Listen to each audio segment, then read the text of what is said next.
faded away. And here we go. And we're live.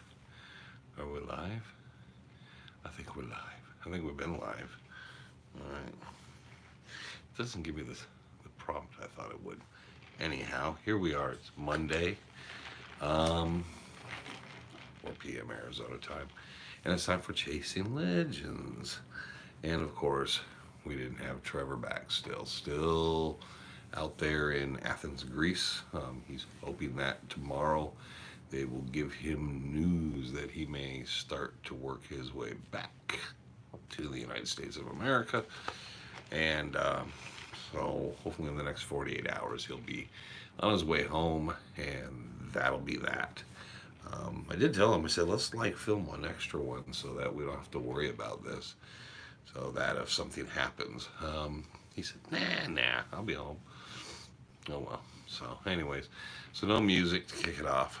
Please hit the subscribe button, hit the notification bell, leave a comment if you want to leave a comment. I got the whole commentary thing fixed, I think, this week. And boom, shirts in the belt section, long sleeve, short sleeve, black, gray, Dutch Hunter Rendezvous, Legend of Superstition Mountains. So buy them, pick them up, good deal. I don't see the commentary or anybody making a comment. So someone can just say, yeah, and like it's working or something, but I don't see anything. So that makes me think. Well, and the last time it was, I had this set for children. I thought if you set it like for families or something, or a larger audience, and what it did is it turned the commentaries. It's working. Thank you there. I appreciate it. But yeah, I thought if I set it for that, it would catch everybody and I wouldn't leave anybody out. It does the opposite. It filters it down. And then, so Randy Wright, my good friend, former, hello, how's it going? And if you guys start doing this too quickly and rapidly, I won't be able to catch up. But I will do my best this week. Set it to dog mode. Okay. So, anyhow, that being said, welcome to another Chasing Legends. Glad to see you got it correct. Yeah, well, give me enough tries, I will get it correct eventually. So, where did my little mind go? That happens quite a bit. We've kind of touched upon this before, and I wanted to get my time in this week, and we had a few other subjects and stuff, but some of it requires the producer, editor, man child to be able to do things that I cannot. So yeah, instead of it going there and saving those where we can have more quality, but never wanting to fail in having the consistency of weekly, this is what I'll do. So a lot of times, and we've talked about this, is that I get people that give me a heads up, love our content and watch weekly. Thank you. But people call me, they text me, they message me, they email me. Sometimes they walk right up and they go, I found the Lost Dutchman line. And I go, cool. And there's usually a pause. And then they generally say something like, you don't believe me? And I go, no, it's just cool. Good for you. And then they go, well, I can prove it. Because that's always that next thing is I can prove it. Okay. And then they get into something. It's like, and it usually involves come on home forever, Trevor. No, it doesn't need to come home forever. He just needs to come home for a little bit, at least get his laundry done. And then I'm just kind of like, well, it's, if you found the Lost Dutchman mine and you got $200 million in gold and stuff, really good for you. And then usually I'm thinking, okay, and, well, no, it was easy. And I'm like, oh, so you guys think you're so smart, you never could figure it out. And I'm always like, oh, okay. That's always good to know. Now, we've talked before, it's the fact that there's been 1,111 people before this person that has told me they found the mine and how simple it was and their various reasons for how they found the mine and where it's at. And I always, I love the one where they say, well, it's not where you expect it to be. Well, I didn't expect it to be any particular place, because if I thought it was in a particular specific spot, I would have been there myself. They're like, oh, no, no, no. Now, the next part is where it gets tricky, because sometimes they go, well, if you take the horse map and you align it to the 12 stars, and you do it at 4 p.m. on January 17th, and then I'm kind of getting lost, because then I say something that's foolish to say. I say things like, have you ever watched our videos? And they go, yeah. And I go, have you seen the parts where I say Travis Tomlinson carved the stone maps and stuff, and that he made them in Texas, the trail maps, and then he made the others in Oregon, the horse and priest mapped, and he made that from a coloring book, and that his family has not only supported this, but that's the reason we know. And people go, yeah. And I go, okay. And then they go, but if you take those maps, and am I led to believe that Travis Tomlinson somehow, in his wildest dreams, just came up with this stuff and just wrote it all down on pieces of paper and then put it together, and it just happened to work out where the Lost Dutchman mine is. And they're like, yeah, okay. And then they proceed to want to explain certain things. You got to go here for the horse and this and that. And I go, well, how did you come to these conclusions? Well, you can't listen to any of the stuff you can read or any of the stuff you guys talk about or anything you follow. That's why you guys have been looking in the wrong place. And I go, well, what do you mean? And then they'll tell me something like, I don't know. And this is where I also always get in trouble, because anytime I bring anything up, everybody thinks I'm talking about them. So to the 58 guys that believe it's in Black Canyon City, New River, that have discovered it there in various places, and the 14 people that have discovered it in Carefree Cave Creek, and the 32 people that discovered it in out by Wickenburg and along the Hassayampa River. You have the people that have discovered it in the Goldfield Mountains. You have people that have discovered it in various different places, some in California even. And then there's the guys that say down in Quartzsite, there's a place called Superstition Mountains, and it's from there too. And I'll be like, oh, kind of obvious that someone's looking in the right place. Maybe I was, okay, so I get a lot of that, and then I go, well, Julia Thomas and Reinhard Petrasch, almost the story completely traditionally comes from the fact that they spoke to Jim Bark and said they found out Waltz had a mine because they were sitting there after they had a picnic, and said, Waltz looks at them and goes, my mine lies there in those Superstition Mountains. And people try to say, well, he was kind of trying to throw everybody off. Well, why was he telling him where it was at in a big, rather wide range of mountains? And he wanted to make a trip with them to get it. They weren't asking or bugging him, saying, hey, Jake, where's the mine? Jake, come on. Can you talk about the mine? No, he just came up with it himself. And why would he reference it that way? And they say, well, he didn't really know what he was talking about. Frank's favorite theory is they're all like crazy from mercury poisoning, which sounds kind of crazy. I had a picnic lunch and I sat there on the porch after we discussed a number of different political affairs and other things. And then I pointed off into the mountains east of my property, said, my mine lies there in those Superstition Mountains. And then I proceed to tell you a tale that involves a family called Peralta, because I just pulled that out of my head randomly and went there. That's one of the basic problems. So I tell people is like, hey, we can, it's just, there's a problem there with your location, because there's no reason Waltz would have been wrong in that. And people go, no, you don't understand. And I go, well, I don't. Hey there, hey, what's up, dinger? So, and hey, Dinger's been there when some of those people walk up and talk to me. So you sit there and you're like, well, okay, so where's your mine at? And they go, well, I'm not stupid. I'm not going to tell you where the mine's at. Now, I will tell you that 90% of those people, which this will get me in trouble again, will tell me where the mine's at eventually. Eventually, maybe even send me a map. Now, they could say, here's a picture of the gold, here's a picture of the entrance, and here's a picture of the assay report I had done on the gold.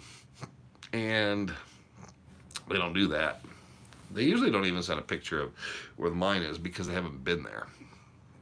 Sometimes they do. There is a 15% that tell me, oh, look, here's the mine. But they go, no, it's on Google Maps. And I can't show you pictures because it'll show you where it's at. I'm like, well, you can crop the picture, show it close up. And then they proceed to send some pictures. And they are like screen captures of Google Earth. Now, unfortunately, Google Earth, when it does the three-dimensional pictures and a lot of this stuff, is pretty crappy. And you can tell where they got it. And you're like, okay, it's a Google Earth picture and it's really blurry. And it's some sort of really horrible aerial picture. Do you have a picture of this? Oh, I haven't been there. And I don't want anybody, okay, well, you found it. Well, I got to get there. This is where we come to the nexus, the crossing point. That's very important in all these things. Because this is when people, and all summer I'll get this, they'll say, well, I want to go there and do this, and I will send you some paperwork. And I'm like, oh. And they want to do a TV show, of course, or something. They say, we need cameras. And I want you involved because you'll be able to bring like some expertise and you can tell people that I found the mine. And I'm like, oh, cool. Not that proof of the gold wouldn't be the best part, but no. And they're like, well, I'm going to write a book and I want to do a TV show or something and explain to people on television and in the television land how I found it and how easy it was. But if, Wayne, you'll sign this paper right now, I will tell you where it's at. And for $10,000, we can partner. And I'll just let you take all the credit. And I think, that's a pretty good deal. $200 million worth of gold, all the publicity. I get to be the guy that found it for like 10 grand. Sometimes it's 20, sometimes it's only 5. Sometimes people want to barter. They want to trade things. Like, hey, how about this? And I won't give examples because then I'm very much narrowing it, but yeah, someone asked me once that there was something I had, and they were like, can you sign that, and we'll meet up, and I will give you all the documentation and everything, because I've been there. And I was like, hold it, but couldn't you just give me gold? Because that would be proof. You could give me a bunch of ore, like hand samples of ore, and the documentation, and I could hand you. And they were like, well, see, there's a problem. And that becomes the issue, is they can never come up with the gold. Or they come up with the gold or some sort of gold, like they hold it. Someone sent me a picture once, and I think everyone's seen those pictures, the guys that hold up the rock the size of a basketball with gold in it, and they hold it off, and it's like, it's not that it's photoshopped, because it wouldn't be, but they hold that up, and then they make that big deal. And you're just kind of like, oh, man, that's pretty. And I can see where that's really valid and that works. And you're just like, how can I buy into that? Now, of course, the problem ultimately is it's summer, and that's what I'm going to get. Off and on throughout the summer. And then as the summer dies out, the rendezvous will come, and all these people who've had this itch will then come in person. Will come. So I'd like to just make it so much easier. Wayne's too smart for...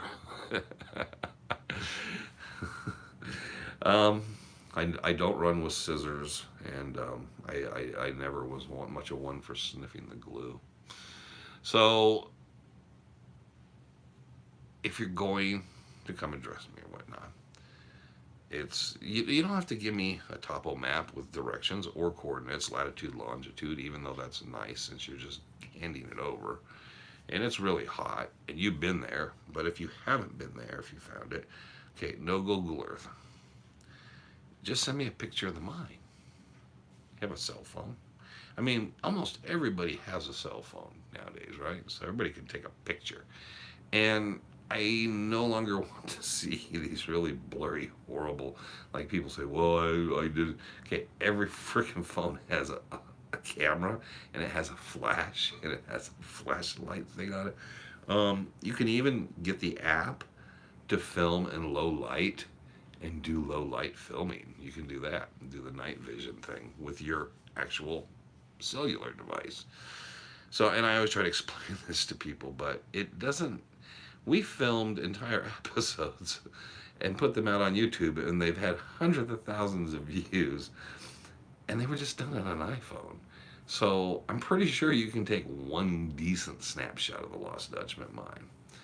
So that, and then the gold sample, and it can have an assay piece of paper with it. Hold on here. So now if I show up, I will a handful. If you show up with a bag of gold, and well, you don't even need a bag, just a couple nice chunks, and we can assay and we can check it. There's a thing called an XRF, which will help us decide. And we actually had an XRF gun at the rendezvous once.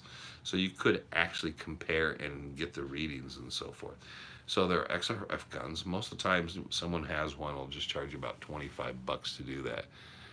Helicopter. Okay, I don't get to read these very fast, and I will try to catch these this time and answer to them, because that's the problem. They show up, and by the time I see them, because I try not to look right down into the camera, I'm always looking a little off to the side, and by the time I see them, so I always apologize for that. But it's not to diminish that these guys really might sometimes feel like they found something, and I'm sure it's pretty exciting for them. But the burden of proof is on the person that says they found it, I would think. It's not on, the burden shouldn't be on me to prove you're right or wrong. I don't really seem to care. I'm doing okay. If you're doing okay, then we're all okay. And if you want to share your experience or so forth, and if you want to self publish or do something with your book, that's fine. I would think if you found the Lost Dutchman and you're trying to figure out what to do with it, hold it. And some people take pictures and catch the sunlight, and most of the pictures isn't the sunlight, and I know I got sunlight here, but most people, when they take the picture of their Lost Dutchman mining, it's this weird, looks like a bowl of oatmeal in like limited light. It's like you're kind of looking at it and trying, and then they say, "Don't you see the heart with the arrow and the 1780 sign?" And I'm like, "No," which I don't. So I'm not making fun of them, and I'm like, I don't get it. So if I'll sometimes just like something, saying, "Well, that's a really nice picture," and then I don't realize, and then later I look at it and read, and I'm like, "Oh shit, they kind of like that." And, they think I'm interested. And it's not that I'm disinterested; it's that I'm not sure what the relevance here is. So that's what I have to do this summer. And I'm not singling anybody out. There's a whole bunch of people out there probably like got their little I don't know. They're all like, Wayne's mean. Wayne's not mean. Wayne's happy for you if you found the mine, if you found this. Always remember these certain clues. Jacob Walls never mentioned Weaver's Needle. It's a pit. Remember that, it's important. It's a funnel-shaped pit that kind of goes in and then probably kind of starts to flatten out if it gets in. It's not a straight down shaft. That is actually, we got that description, so that should help out a lot. It's in a royal, it's up high, and it's difficult to get to, and we have that. And difficulty can be in the eye of the beholder, but it's going to be in the Superstition Mountains or thereabout. The Bulldog, I will always give credit that, a big open pittish type hole in that area, I will always give that a little bit of a nod. Everybody just thinks they got it. But it's not. But to prove it is what I'm kind of saying is it doesn't matter if I believe you or not. If you have it and you have the gold, you're fine. You don't need a TV show. You don't need a movie. You don't need a documentary. You don't need a YouTube channel. You don't need any of those things. So you don't need to write a book. I mean, if I found the Lost Dutchman mine, I would try to do some good with the money, which I said that was a nasty thing, bit of work too. I can't remember the newscaster. Anyways, I'm saying I think it's Mark Curtis on Channel 12 News. That was kind of like my whole thing is the way the world is today. You find the Lost Dutchman, and I find all this money, and I become exceptionally rich. Even if I won the lottery, I would want to do good with some of the money, a good portion of the money, and I'd want to help some people out. I'd like to do the right thing in life. You only need the gold. Yes, exactly. So, but I would like it's not about curses or anything else. I would think, wow, if you won the lottery for $400 million, you could probably live the rest of your life on 50 or 100 million or even 200. You don't need all that money, so you could do a lot of good for a lot of people, and you could really do that. So I kind of made that thing in the for NBC of like, and this is just a month ago or so, but I would hope whoever finds it does some good. A book, I'll pay, but I would hope somebody would do some good with it, not just selfishly. But well, Mark Curtis says, "Oh yeah, you're going to make a trip, European trip or whatever," and not ha ha ha. And I'm thinking, no, seriously, that seriously for me would be is putting that and doing what I could. Um, if you hit the lottery, we're starting a band. If I hit the lottery, that would be interesting. Good answer, Glenn. But if you hit the lottery, it's kind of the same thing. You could just go blow the money, but if you do good and do right by everything around you and stuff, it will probably taper off. You're spending all the money for unnecessary bull crap. Cool, Digger. Digger wants to start a band to go on the road. Digger, we don't want to go on the road and stuff, and we're too old for that crap. Uh, you got the chat working tonight. Yes, I did. So, yeah, Digger now wants to start a band. So, we find the Lost Dutchman mine or hit the lottery, we're going to start a rock and roll band. That's been the whole intent and purpose the whole time. It didn't matter all the crap I owned and the stuff I bought. And in fact, not the stuff behind me, the stuff I'm looking at in front of me. I should have turned it that way so we could have just sat there and watched all the Marshalls and the Fenders and the guitars and amps and sat there. But yeah, that's what Dinger, yeah. I mean, that'd make it easy, wouldn't it? Yeah, because nobody'd have to show up. We'd have all the money. So we could just like rent out a hall, just open the doors and let people show up. It wouldn't matter how you sounded. Yeah, the band that didn't give a crap. And then every album would be platinum because we just buy 1 million of our own records, right? Call the band Self-Indulgence. Yes. Okay, there you go. That is a kind of a cool idea. It's like, oh yeah, we'll set records, we've got how many hundreds of millions of dollars. We'll actually pay ourselves the royalties of just putting out our own albums and then just selling and having multi-million-dollar selling records. We beat Beatles records by just doing that. I would like to help. Oh, I'm there. Okay, I don't know. I couldn't catch that. I'll have to catch these later. But there it is. It's a little bit of that tongue-in-cheek, a little bit of the humor. And I don't mean to insult people, but it's, again, something I always have to point out is everybody, there's specifically 3 or 4 people right now, her feet are itching about it, and they're all upset. And they'll get a phone call or two or whatnot. But again, if you don't have a sense of humor, that's a bad thing not to have if you're treasure hunting, because guess what? It comes in handy. But on the other side is like, come on, guys. You're not the first one. You're certainly not going to be the last one. No one could afford us. I don't know. We could be free for all that matter and stuff. So, and I don't know. Biggest band that no one heard of, or that everyone heard of, but nobody gets to see play. So, and I told Trevor this week I would do like the theme song. I would hum it, but he told me not to do that, so I'm not going to do it. But yeah, kind of there you go. Is like during the summer I'm going to get a lot of that as I go through things. And I talk on here so much and make the points of Julia Thomas Reinhardt Patrash and what we do know. And people tend to watch for the leprechauns. And yeah, I've never had the leprechaun thing. But there was one guy told me watch out for the dragon, and I thought it was symbolic, but I never understood it, and I even asked because I said, "Is it symbolic or something?" And I don't know what he meant. And that was to me and Randy too.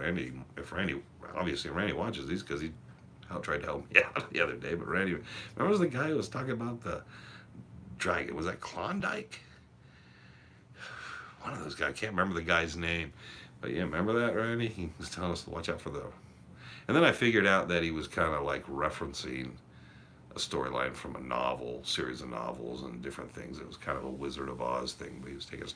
But somewhere out of nowhere, he told us we had to watch for the dragon. I was like, oh, the dragon. We never did find the dragon. Nope. Neither Randy nor I have found the dragon.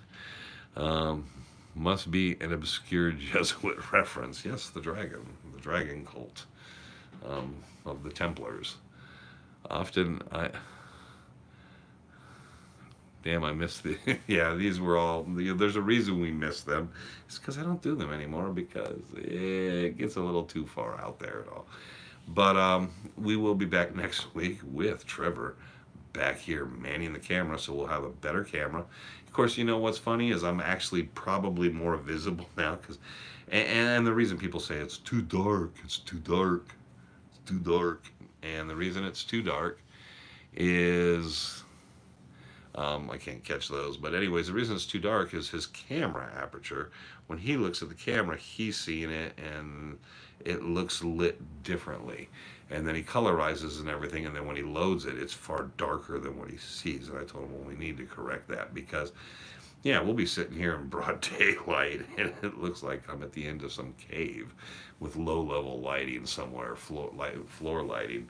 I'm like, dude, man, people are like, I can't see them, Eventually, I'm going to just disappear into the darkness.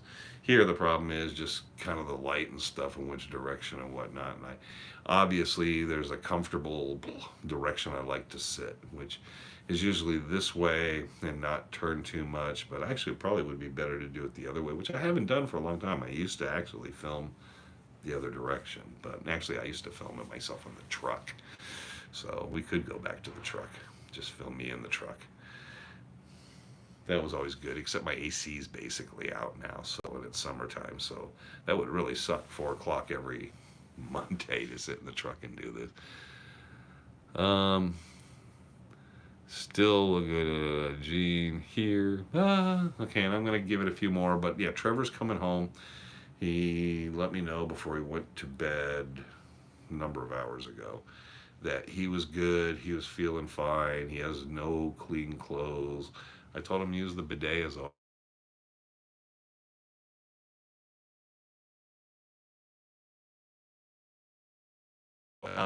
so and he sent some pictures. Hopefully he'll do something showing you pictures of what they sent him.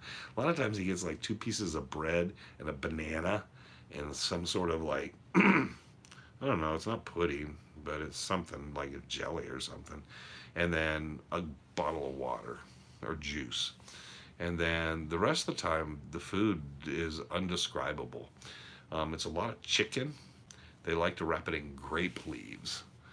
I favor be the live adventures. Yeah, everybody wants to see the live adventures. Live adventure. Well, see, what we do is pretty live because I don't really go back. The only time I really go back and we cut anything is when I muff up the beginnings and stuff, and then we'll go back and reshoot that. Once I get rolling, we just roll. I always thought you were joking about people talking. Okay.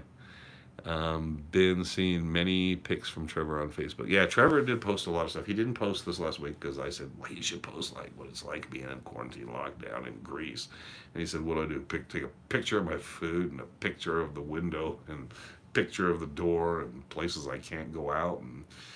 And which I understand. There's not much going on there. Fish Creek all the way. There you go. Yeah. Mrs. Old Fish Creek. Wish I could get down the hill because it's kind of cool down there in the mornings. It's one of those areas that's always cool. You could park down in there, kind of go in during the summer heat and at least get some shade and cool area. Hopefully someday they'll open up the hill and the mountain again. But anyways, Trevor's supposed to return.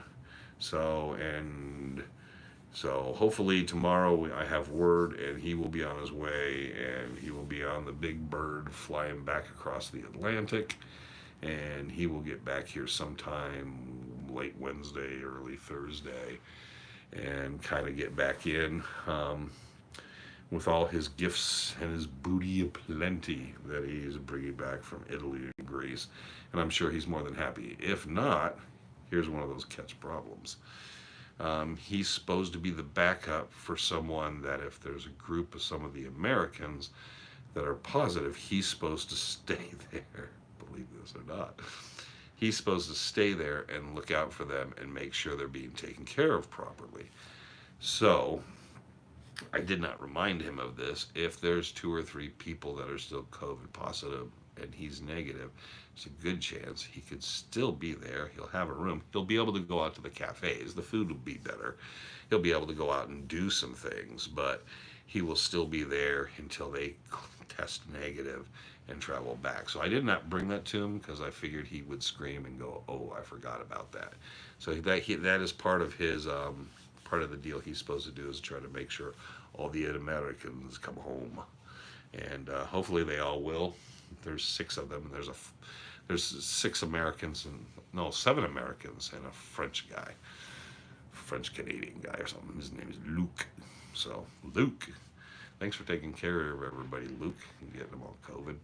So anyhow, I didn't really mean that, Luke. You did a fine job, and they think well of you.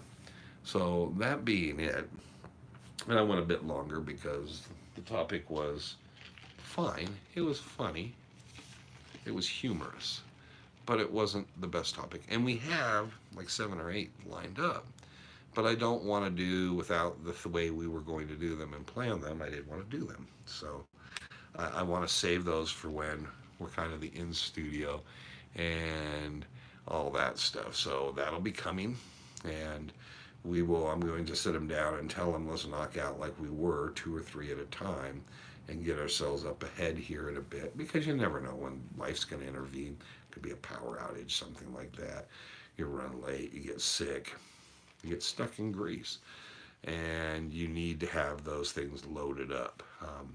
Tyler and I could have tried to throw something together. The only problem is we don't have access to the openings and a lot of that stuff, so we'd have to really kind of patch things together. Oddly enough, if Trevor would have taken his stuff, which I really didn't want him to take that stuff in the hard drives, because what if something gets damaged or something happened to it over there? So it was better that he didn't.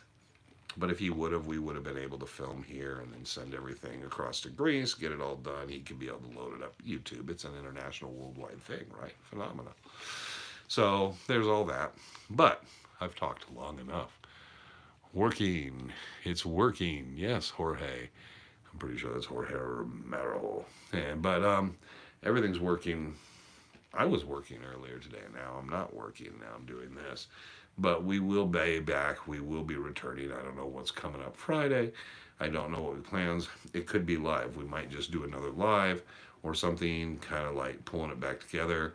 I know there was some different ideas he had, but until he's here, we can discuss it.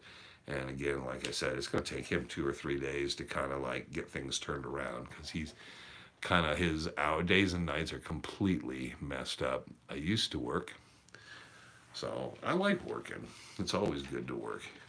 Working is a really healthy thing for you mentally and emotionally and physically, actually, to be honest. It is, because it keeps you kind of grounded, and it keeps you things orderly and scheduled properly. You could, in a Super 8, and we would watch a film at a Super 8. I don't think I got the film for Super 8. I don't know. I got an actual camera. I have to go out, but I think it's an 8. It's an 8mm camera, and I don't know. Do you can buy that film anywhere that you can film that? Reverb rocks. Reverb rocks. Yes, reverb does. Reverb plates rock. Until it's really funny. Just complete side note, as we're getting ready to wrap up, is I had this Marshall. It was a solid state, and it was really cool, and it had this reverb plate in it. and I love the sound of it. But once you turned it past about 2 or 3, which a Marshall has to open up even a solid state to sound properly, the reverb would actually shake the amp so bad and cause it problems that the amp would shut down. So you could never really play it that loud. You could play it low level in the room, like at maybe 2. And then as soon as you started to bring it up, because you get excited, because that's what happens. You're playing and it sounds great, and you go turn it up a little, and then it just shuts off, and the thing would die out. And, shake a tank, snake a tank. I don't know. Maybe I read that wrong. It's hard with the glare kind of catching that stuff, and I will catch it though. Anyways, like the picture over here says, you can't buy happiness, but you can buy a guitar. That's about the same thing. That is actually excellent advice. You should always buy guitars. Um, the reverb tank. I tend to, what the coolest thing is, the best sound I ever heard someone have was this guy had an old Leslie cabinet, and he would use it in his garage. That thing sounded pretty cool. So I used to sit in a chair by it and think, wow, that'd be really cool. Also a huge major pain in the ass to haul around to play through, but yeah, he had an old Leslie cabinet and a spin and that whole thing. It was like, whoa, that's pretty sharp and cool. Yeah, there was also a thing called, when I first got one of my first amps, it was called Intensity, which was just a repetition. It wasn't really reverb, it just went da da da da da da da da. And it was really funny because it really just was a repeated signal. It wasn't really echo or reverb. And that thing was terrible. Oh, I miss that. But yeah, those things, some of those strange things. And I have another YouTube channel, and the thing has always been to sit back and talk guitars and talk shop and talk this stuff. This isn't really a place to do it. See, I see it come up, and by the time I catch it and I start to lean forward, it just starts to disappear. It dissipates into the nothingness. But anyways, again, we could talk all cool things like Fender and Marshall and Vox and Gibson and a lot of other things. But yeah, for me, generally, I mean, man, those Fender twin reverbs, those were probably the best little amps for just all the way around, just rocking it and having a good time. I miss those deluxe Fender twin reverbs that I would play through when I was younger. Fortunately, those are all gone, and I've never found anything that just quite has the sweet spot sound that those did. But those did have a sweet sound to them. They just had a kind of nice, great mix there. And as far as a lot of effects and stuff, even though there's a lot of stuff and there's a lot of add-ons and add-in and different stuff you can use and all, I still have a wah pedal. You know the twins. But I still got a wah pedal. I have a governor box. And I still have a tube screamer. But yeah, kind of some of that older stuff still sounds pretty damn good. But mixing it up and using too much of it, to me, is just not.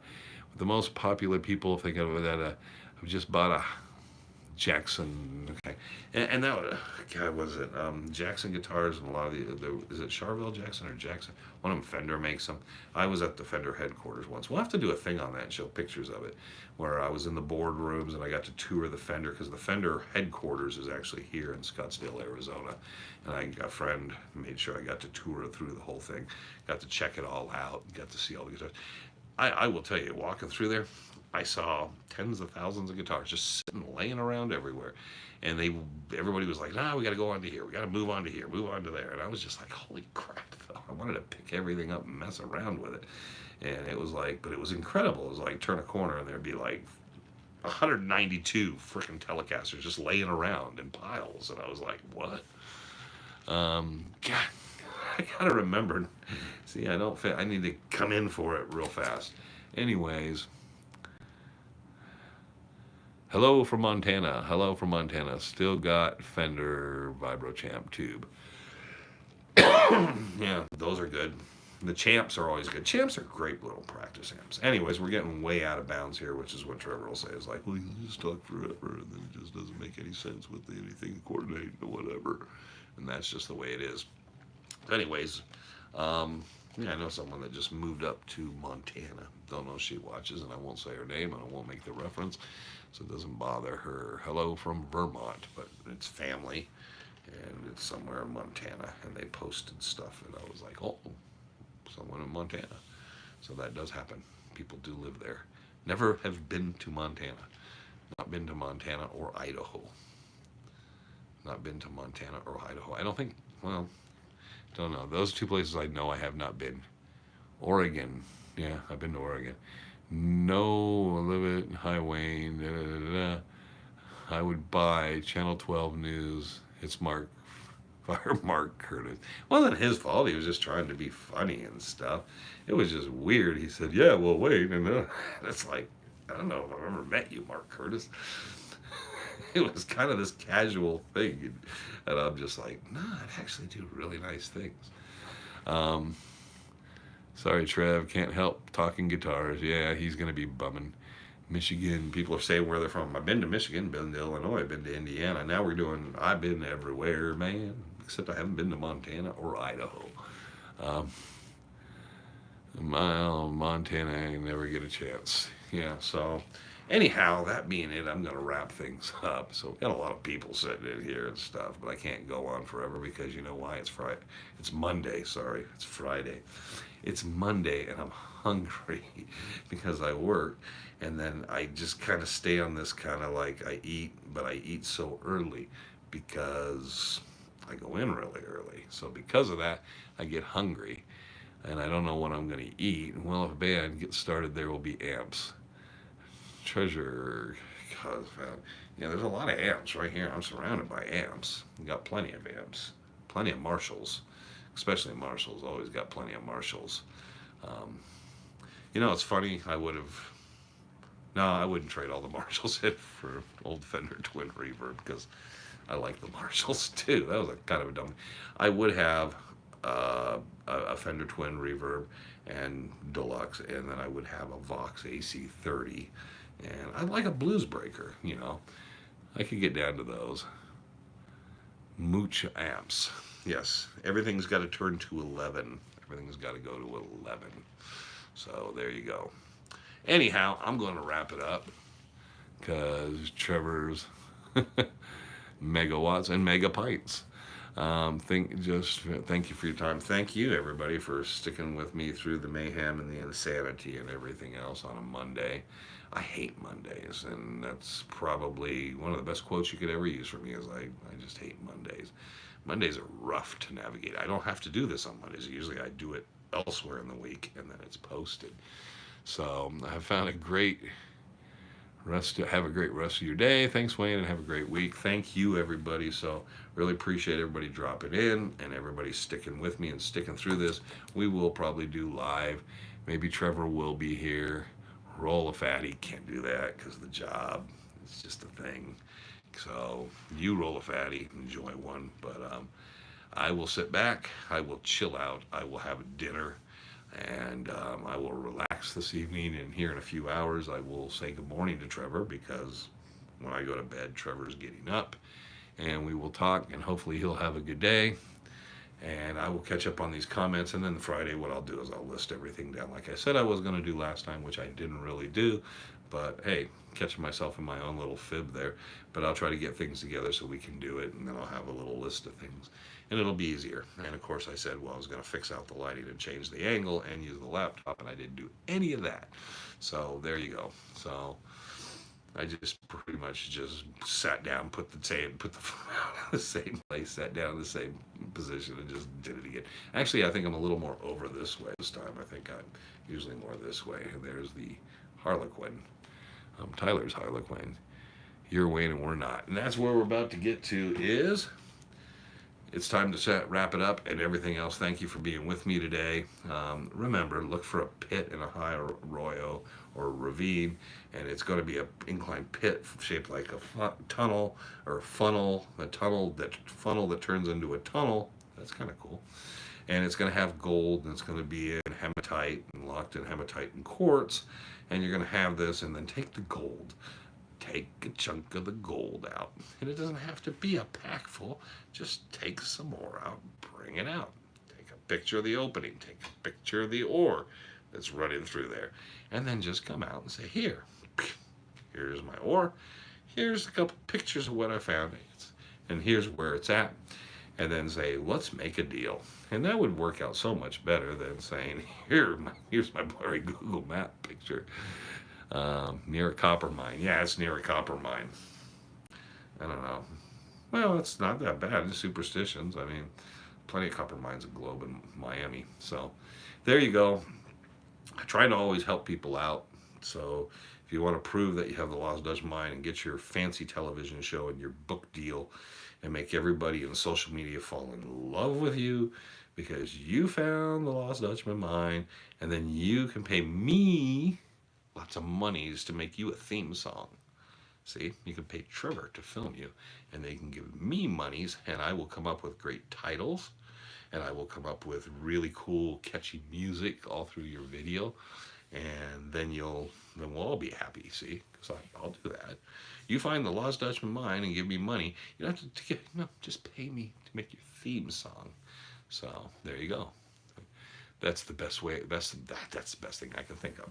So until this Friday, this was Chasing Legends live, which we hadn't done Chasing Legends live for a long time. This is the first time we've been doing the Fridays, but now we did Chasing Legends live. This is the perfect reason why we don't do it anymore, because it's just so off the rails and meandering. Though this isn't too bad because nobody got flipped upside down or anything. So until the next time, everyone please take care, and remember, I'm Wayne Tuttle. I am. You're not. And this was Chasing Legends. Thank you, and have a great rest of the week. I got to do that uncomfortable thing where I lean forward and turn the camera off.